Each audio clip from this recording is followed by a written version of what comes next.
teman-teman semua, selamat datang di podcast Let's Talk, podcast yang membahas semua hal-hal tentang hukum.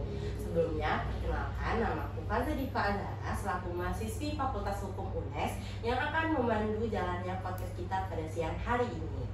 Nah, dalam podcast kita pada siang hari ini itu akan membahas mengenai pengalaman seorang kuasa hukum yang menghadapi situasi sulit saat hakim yang seharusnya menjadi penegak keadilan justru memihak berat sebelah ke salah satu pihak.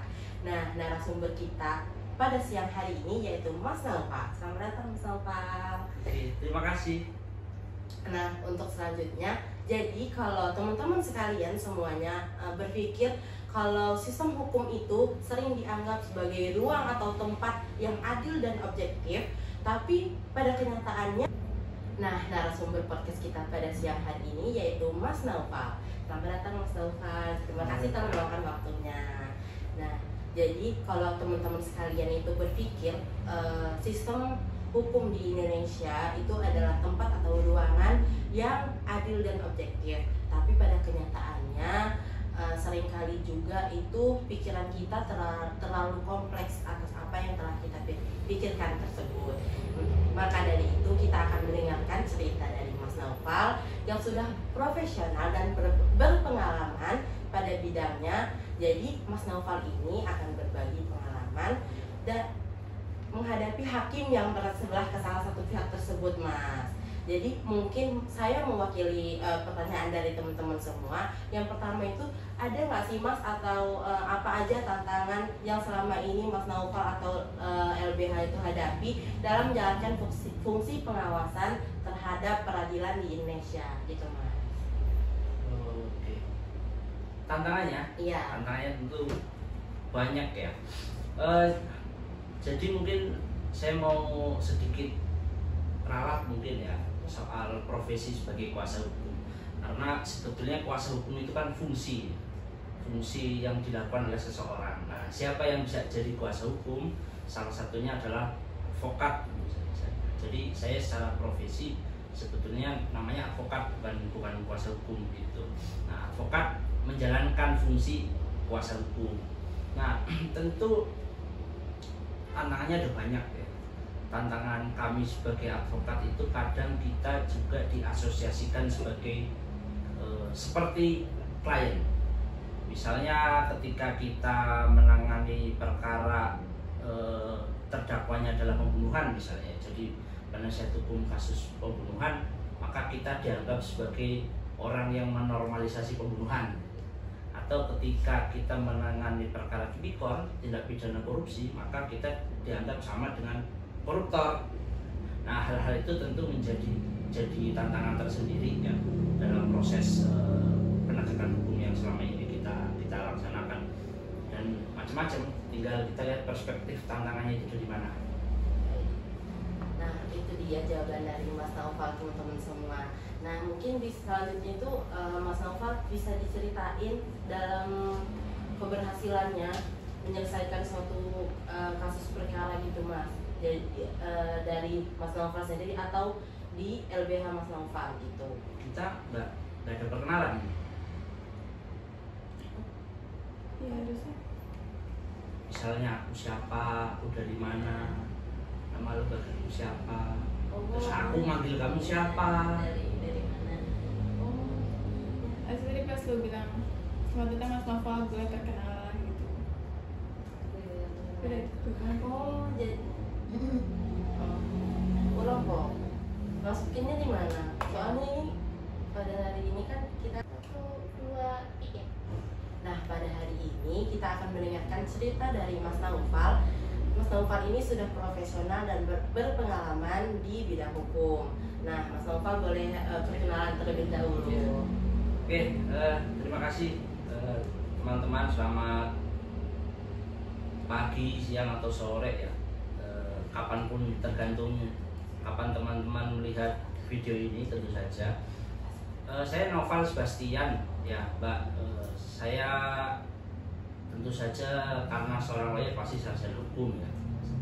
Saya lulus dari UNES tahun 2019. Terus setelah dari UNES saya tentu saja syarat sebagai lawyer kan harus menempuh pendidikan profesi. Setelah lulus saya menempuh pendidikan profesi, terus S2 juga saya dari UNES.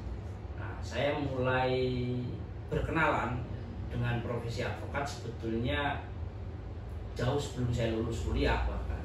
Jadi di tahun 2017 saya mengikuti program Kalabahu namanya, Karya Latihan Bantuan Hukum oleh LBH Semarang namanya, LBH Semarang. Salah satu lembaga yang kalau teman-teman tahu kasus Munir itu dulu juga orang LBH Semarang. Nah, saya mengikuti kursus Kalabahu itu, terus kemudian saya mulai magang. Jadi semester 6 atau semester 7, kayaknya semester 7 deh. Setelah kita nggak kuliah itu kan, saya mulai beraktivitas di LBH gitu ya, mulai menjadi PBH namanya, pengabdi bantuan hukum. Karena kan saya belum lulus gitu ya, belum bisa jadi lawyer gitu. Saya waktu itu belajar sejak 2017 sampai kemudian saya sumpah jadi lawyer ya. Terus saya di LBH Semarang sampai tahun 2021. Selesai 2021 saya buka kantor sendiri sebetulnya, buka LBH juga, namanya LBH Bantu Sesama. Nah, LBH Bantu Sesama itu di kalangan kantor-kantor hukum itu sebetulnya agak unik namanya itu, karena biasanya pakai nama Temis, Keadilan, nama-nama yang menurut saya agak seram. Nah, saya sama teman-teman ada 6 orang itu kemudian bikin lembaga bantuan hukum yang namanya cukup cheerful, yang ceria-ceria aja, nggak usah serem-serem. Makanya kami kasih nama LBH Bantu Sesama. Jadi praktis LBH Bantu Sesama sudah berdiri sejak 2021 sampai sekarang ya kurang lebih 3 tahun lah kita jalan. Kalau berkecimpung di dunia praktisi hukum sejak 2017 sampai sekarang. Nah, itu teman-teman semua perkenalan dari Mas Naufal. Jadi kalau teman-teman semua butuh tentang lembaga bantuan hukum atau dan segala macamnya, bisa menghubungi ke Mas Naufal. Nah, jadi Mas Naufal ini akan berbagi pengalamannya menghadapi hakim yang berat sebelah ke salah satu pihak tersebut, teman-teman semua. Nah, untuk pertanyaan selanjutnya bisa diceritakan Mas Naufal keberhasilan Mas Naufal itu di salah satu atau salah dua kasus dalam menangani kasus tersebut gitu. Ya, tentu ini ya, salah satu tujuannya ada LBH itu kan untuk memperluas akses to justice, akses keadilan bagi masyarakat tentu saja. Nah, khusus masyarakat miskin. Jadi sempat ini kenapa kemudian ada LBH, apa bedanya sama kantor hukum gitu ya, law firm gitu ya, dan apa bedanya sama advokat gitu ya. Sebetulnya itu cukup berbeda, dan kalau saya selalu menganalogikan advokat itu seperti dokter. Kenapa? Karena kita sama-sama memberikan advice kan, sama-sama memberikan saran untuk keperluan klien. Advokat itu sama seperti dokter, profesi dia kedudukannya, orang yang bekerja atau orang yang melakukan kegiatan profetik. Nah, LBH atau law firm itu sama aja kayak kita membayangkan sebuah klinik. Jadi klinik itu kan ada banyak dokternya. Ya, law firm LBH itu sama, kantor yang isinya lawyer-lawyer, isinya advokat-advokat. Nah, kalau law firm itu cenderung melaksanakan pekerjaan secara profesional. Profesional itu artinya adalah dia bekerja memang pakai itu ya, menjual jasa hukum.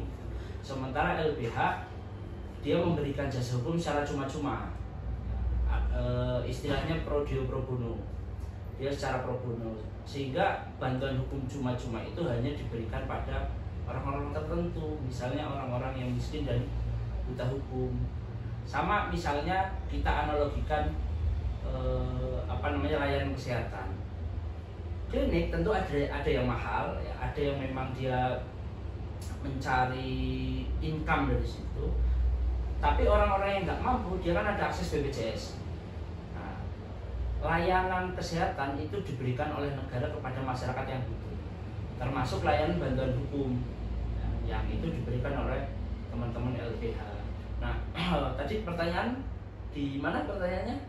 Pertanyaannya diceritain pengalaman Mas Noval itu dalam menangani keberhasilannya menangani suatu kasus gitu Mas. Nah, kalau ditanya keberhasilan tentu agak bias kalau saya cerita keberhasilan seperti apa yang kemudian mau kita tafsirkan sebagai keberhasilan gitu kan. Apakah cukup menang perkara terus artinya kita sudah berhasil atau lebih dari itu? Nah, kalau menurut saya teman-teman LBH ya, karena LBH itu kan bukan hanya memberikan bantuan hukum tapi prinsipnya adalah memberdayakan. Jadi kalau menang saja menurut kami tidak cukup kami klaim sebagai keberhasilan. Ya, kami klaim berhasil kalau kemudian klien itu bisa berdaya, bisa menyelesaikan masalahnya sendiri. Nah, menurut kami itu suatu keberhasilan. Misalnya begini, tahun 2019, di tahun 2019 saya mulai nangani kasus penolakan pembangunan rumah ibadah di Semarang. Rumah ibadah itu sebetulnya sudah memiliki izin lengkap sejak tahun 98. Tapi dari 98 sampai dengan 2019 orang yang mau bangun rumah ibadah itu nggak bisa bangun. Kelompok keagamaan ini nggak bisa bangun karena ditolak oleh sebagian orang. Bayangkan ya, bagaimana kemudian negara itu udah kasih izin, bahkan izinnya udah 21 tahun yang lalu, tapi sampai 21 tahun dia nggak bisa bangun. Nah, waktu itu kami advokasi sekitar 1 tahun. Ada banyak tentu saja upaya-upaya yang kita lakukan, dari mulai lobbying, negosiasi, dan melakukan pelaporan ke berbagai lembaga negara kayak Ombudsman, terus kemudian Komnas HAM dan lain-lain, yang kemudian pada akhirnya ada mediasi dan disepakati jemaah tersebut boleh bangun rumah ibadah. Nah, apakah berhasil cukup sampai dengan membangun rumah ibadah? Nah, kalau menurut saya enggak. Saya baru menganggap ini berhasil ketika jemaah-jemaah itu dia juga sadar terkait haknya. Dia juga sadar dan mau memperjuangkan kasus-kasus serupa.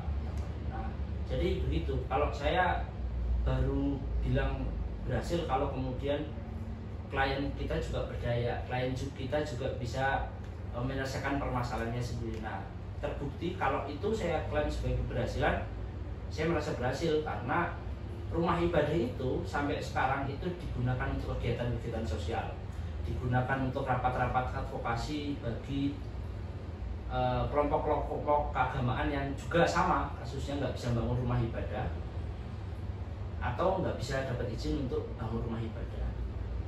Rumah ibadah itu tidak hanya sekedar jadi rumah ibadah, tapi juga jadi tempat untuk seminar-seminar, untuk diskusi-diskusi dan membuka inklusivitas. Karena siapapun ya, meskipun agamanya beda, dia boleh datang, boleh pakai bangunan itu untuk kegiatan. Luar biasa teman-teman pengalaman dari Mas Noval. Nah, selanjutnya ini mewakili juga pertanyaan dari teman-teman semuanya. Gimana Mas Noval sendiri atau lembaga bantuan hukum Mas Noval itu bekerja sama dengan instansi atau lembaga pemerintah itu untuk menjalani tugas dari LBH itu, Mas? Kami tentu saja ini ya senang berjejaring ya. Jejaring kita juga ada banyak, tidak hanya lembaga pemerintah maupun swasta, karena semuanya kan bisa kita dukung untuk menegakkan keadilan. Prinsip LBH itu kan memperluas akses keadilan bagi semuanya. Salah satunya kita berjejaring dengan penghubung komisi yudisial. Dalam hal apa? Dalam hal ada dua sebetulnya kalau kami berjejaring dengan komisi yudisial. Yang pertama adalah untuk pemantauan. Jadi setiap kasus-kasus yang kami dampingi, apalagi kasus-kasus itu berpotensi adanya pelanggaran etika hakim gitu ya, atau kasus ini menyita perhatian publik, sebelum ada kejadian pelanggaran, kami akan minta komisi yudisial untuk melakukan pemantauan. Jadi itu upaya preventif yang kami lakukan ya, dengan berjaring dengan komisi yudisial untuk melakukan pemantauan terhadap kasus-kasus yang kami tangani. Yang kedua tentu saja pelaporan. Kalau kemudian ada beberapa hal yang kami nilai pelanggaran dalam peradilan misalnya, khususnya ketika dilakukan oleh hakim, maka kami akan melaporkan ke Komisi Yudisial dan ke Badan Pengawas Mahkamah Agung. Baik teman-teman semua. Nah, jadi dari apa yang udah Mas Noval ini jelaskan dari pertanyaan teman-teman semua itu, kalau LBH atau Mas Noval sendiri itu banyak koneknya atau jejaringnya ke instansi atau lembaga pemerintah lainnya, terutamanya dengan penghubung Komisi Yudisial Jawa Tengah. Pertanyaan selanjutnya yaitu gimana sih Mas pandangan Mas Noval itu pengawasan peradilan oleh lembaga bantuan hukum itu mempengaruhi reformasi hukum di Indonesia atau berkembangnya gimana gitu Mas? Ya. Tahun ke tahun gitu. Ya, saya rasa trennya cukup baik ya, karena dulu itu siapa yang berani melawan kekuasaan kehakiman. Dengan adanya Komisi Yudisial dan pengawasan publik, tentu saja pelaksanaan proses peradilan jauh lebih transparan ya. Masyarakat juga bisa menikmati transparansi pengadilan. Kita semua, prinsip pengadilan itu kan terbuka untuk umum. Jadi siapapun ya, teman-teman mahasiswa misalnya atau siapapun masyarakat umum boleh kok mau datang, mau lihat pengadilan gitu ya, mau lihat caranya sidang bagaimana, selama sidang itu tidak tertutup. Sidang yang tertutup itu pengecualian, misalnya kasus kekerasan seksual atau kasus yang melibatkan anak atau kasus perceraian, itu sidangnya tertutup karena memang ada beberapa privasi yang nggak bisa diketahui oleh publik gitu ya. Tentu saja ini menjadi hal yang baik. Juga saya pernah punya pengalaman gitu ya, bagaimana proses pemantauan yang dilakukan oleh KAI itu menurut saya cukup efektif dalam menjaga hak-hak dari klien. Misalnya di tahun 2020 misalnya, saya pernah menangani kasus yang melibatkan orang Papua yang berhadapan dengan. Pada saat itu teman kami ya, klien kita yang orang Papua ini, secara kondisi fisik tentu saja berbeda dengan orang Melayu ya, berbeda rasnya dengan kita orang Jawa. Nah, pada saat peradilan, menurut kami ada suatu hal yang diskriminatif terhadap mereka. Misalnya, ketika sidang kan antri ya, ada beberapa satu sidang yang lain jadi pengunjung dan lain sebagainya. Ketika non orang Papua ini, non klien kami itu di sidang, ya, itu proses pengamanan itu biasa saja. Ya ada polisi, ada jaksa kan semua di depan, misalnya security semua di depan. Tapi begitu teman kami orang Papua yang diadili, itu tiba-tiba masuk aparat pakai senjata laras panjang. Pada saat itu kami protes.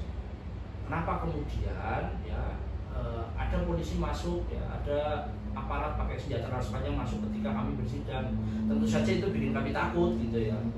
Waktu itu hakimnya menyatakan nggak masalah karena itu keamanan gitu ya. keamanan ruang sidang gitu ya. Terus kami protes, kenapa sebelumnya tidak demikian tapi justru ketika klien kami demikian. Nah, itu kan ada proses, ada pembedaan ya. Kalau sebelumnya ada begitu tentu kami bisa terima karena pelakuannya sama. Nah, artinya ada stigma yang dilekatkan bahwa mungkin klien kami akan merusuh, mungkin orang Papua akan merusuh. Nah, menurut kami stigma yang pada saat itu, setelah itu kami minta KAI untuk melakukan pemantauan. Nah, setelah KAI melakukan pemantauan, prosesnya menurut saya berjalan fair ya. Akhirnya semua pihak saling menjaga stigma-stigma itu nggak muncul. Nah, di ruang sidang itu nggak boleh ada senjata. Bahkan kalau misalnya ada saksi, kebetulan polisi atau aparat pegang senjata gitu ya, dia harus titipkan senjatanya ke panitera atau majelis hakim. Kenapa? Untuk menjaga keamanan kita. Kan nggak mungkin kita sidang dalam keadaan tertekan. Nah, hal-hal itu menurut saya menjadi potret bagaimana KAI itu bisa kita maksimalkan perannya untuk melakukan pemantauan. Pemantauan itu tentu saja hal preventif supaya nggak terjadi pelanggaran-pelanggaran baik dilakukan oleh hakim maupun pelanggaran-pelanggaran yang lain yang merugikan klien kita, tentu saja. Nah, itu dia teman-teman jawaban dari Mas Noval. Nah, semakin kesini kita akan membahas pertanyaan dari teman-teman semua. Untuk fokus pertanyaannya itu terhadap penghubung Komisi Yudisial Jawa Tengah. Jadi pertanyaannya untuk Mas Noval sendiri itu gimana cara LBH atau Mas Noval sendiri untuk memperkuat penghubung Komisi Yudisial Jawa Tengah dalam konteks pengawasan hakim. Jadi mungkin pengawasan hakim oleh penghubung Komisi Yudisial dengan LBH-nya Mas Noval. Ya, yang pertama tentu saja kita bisa sangat aktif ya melakukan kerja-kerja pemantauan. Jadi kalau kita kan melihat penghubung Komisi Yudisial itu wilayah kerjanya relatif luas ya. Jawa Tengah dan Yogyakarta gitu ya. Tidak mungkin dengan SDM yang terbatas PKI Jateng itu bisa melakukan pemantauan dengan maksimal. Nah, kami teman-teman LBH Bantu Sama dan beberapa organisasi masyarakat sipil yang lain itu tergabung dalam Sahabat Komisi Yudisial. Jadi Sahabat Komisi Yudisial itu isinya ada individu, ada lembaga gitu ya, ada mahasiswa, ada wartawan yang punya tugas membantu menginformasikan kalau ada temuan kepada Komisi Yudisial, supaya Komisi Yudisial bisa nanggapin. Kadang kan ada orang mungkin protes terhadap pelayanan lembaga, protes kenapa nggak bekerja dan lain sebagainya, mungkin karena memang dia nggak tahu soal informasi. Nah, kami secara sukarela melakukan pemantauan, kalaupun ada temuan kami akan laporkan. Itu yang pertama. Kedua, dalam setiap perkara yang menurut kami harus dipantau, kami selalu menyampaikan laporan ke KY supaya dipantau. Yang selanjutnya, kami itu kadang suka ini Mbak, suka iseng menilai Komisi Yudisial. Jadi kalau Komisi Yudisial menurut kami lambat atau mengecewakan ya pelayanannya, kami selalu bersurat kepada Komisi Yudisial menyampaikan keberatan terhadap sikapnya dan harapannya seperti apa. Itu kalau kami kecewa. Kalau kami puas, kami juga bersurat menyampaikan apresiasi.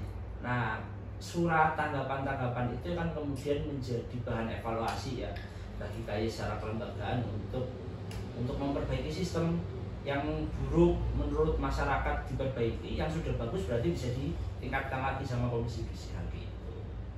Baik, itu dia jawaban dari Mas Noval teman-teman terkait konteks pengawasan hakim antara LBH dan juga PKI Jateng itu sendiri. Nah, pertanyaan selanjutnya itu gimana nih peran LBH atau Mas Noval sendiri di dalam LBH tersebut tuh dalam mendukung penguatan kelembagaan di KY, khususnya di PKI Jawa Tengah nih Mas. Jadi antara konektivitas antara LBH di tempat Mas Noval dan juga PKY itu dalam penguatan kelembagaan di PKY itu gimana Mas? Ya, saya suka diminta oleh KY untuk memberikan ceramah ya. Misalnya ketika KY ada diskusi, saya diminta untuk memberikan materi ya. Baik diskusi itu secara publik maupun teman-teman KY itu kan banyak mahasiswa yang magang. Jadi saya diminta oleh KY untuk membimbing, untuk diskusi dengan mahasiswa magang. Termasuk LBH Bantu Sama itu punya program bimbel sebetulnya. Kami itu bikin komunitas namanya Komunitas Bisa Hukum. Nah, Komunitas Bisa Hukum itu seperti bimbel tapi khusus ngomongin soal hukum. Nah, itu jarang atau saya nggak pernah ketemu. Rata-rata lembaga-lembaga pendidikan hukum kan sukanya bikin webinar, diskusi dan lain-lain. Nah, kalau kami bikin bimbel 5 orang, 10 orang ngobrol bareng, kita mau bahas tema apa dan lain sebagainya. Nah, Komunitas Bisa Hukum itu selalu melibatkan KY ketika ada tema-tema yang berkaitan dengan pengawasan hakim atau pelaksanaan tugas-tugas KY. Pasti kami minta KY untuk memberikan materi gitu. Nah, kalau mengenai bimbel tersebut tuh dibuka pendaftaran atau gimana Mas? Dulu dibuka pendaftaran. Awalnya COVID ya, waktu COVID itu kan banyak mahasiswa yang belajarnya online. Nah, rata-rata agak kesulitan itu memahami materi. Nah, kami buka kelas offline di kantor. Nah, awalnya itu. Terus kemudian lambat laun agak susah untuk ngurusin soal administrasi pendaftaran. Jadi siapapun yang mau datang biasanya setiap hari Jumat. Nah, karena Jumat itu kan lawyer-lawyer rata-rata di kantor, karena sidang kan Senin sampai Kamis saja. Nah, Jumat biasanya teman-teman mahasiswa datang diskusi terkait materi-materi perkuliahan. Ada juga yang persiapan UAS. Saya mau UAS, saya nggak tahu soal ini bagaimana. Itu banyak juga. Kami ada 1, 2, 3, 5 orang mentor biasanya. Jadi itu setiap hari Jumat di kantor LBH Bantu Sesama. Ya. Boleh dikasih tahu ke teman-teman semua Mas alamatnya atau tempatnya atau mau daftarnya gimana gitu. Kami di Semarang ya. Di Semarang di Jalan Untung Suropati, Manyaran. Ya, kalau teman-teman pernah tahu Islamic Center Isriati, Haji Isriati, nah kami di antara itu. Nah, lokasinya sebetulnya cukup strategis karena di belakang Pengadilan Tipikor dan dekat atau 10 menit dari PT UN. Jadi kalau teman-teman orang Semarang tahu atau klik aja di Maps ya, Google Maps pada LBH Bantu Sesama lah, di situ lah. Nah teman-teman semua, jadi kalau yang mau setiap Jumat ikut bimbel di LBH Bantu Sesama itu bisa banget datang ke Jalan Untung Suropati gitu. Yang terakhir pertanyaannya itu apa harapan dari Mas Naufal itu untuk masa depan LBH dalam meningkatkan kualitas peradilan gitu Mas. Jadi atau apa yang diperbuat oleh LBH gitu. Ya, saya sih lebih berharap kalau ke internal ke LBH lebih berharap diberikan keistiqomahan ya kepada saya, kepada teman-teman gitu ya, supaya tetap bisa meluangkan waktu dan tenaganya untuk membantu orang-orang yang tidak mampu. Karena nggak semua lawyer kan mau melakukan hal-hal begitu. Nah, jadi closingnya mau di cut atau langsung tuh? Terserah. Cut dulu aja nggak sih closingnya? Langsung aja demikian. Iya. Ya udah langsung. Kaget tiba-tiba. Ya. Nah baik Mas Naufal, nggak terasa teman-teman semua kita sudah di penghujung podcast kita pada siang hari ini. Terima kasih Mas Naufal atas sharing-sharingnya. Nah jadi kami harap juga teman-teman semua bisa mendapatkan insight. Nah jadi teman-teman semua nggak terasa ya kita sudah sampai di penghujung podcast kita pada siang hari ini.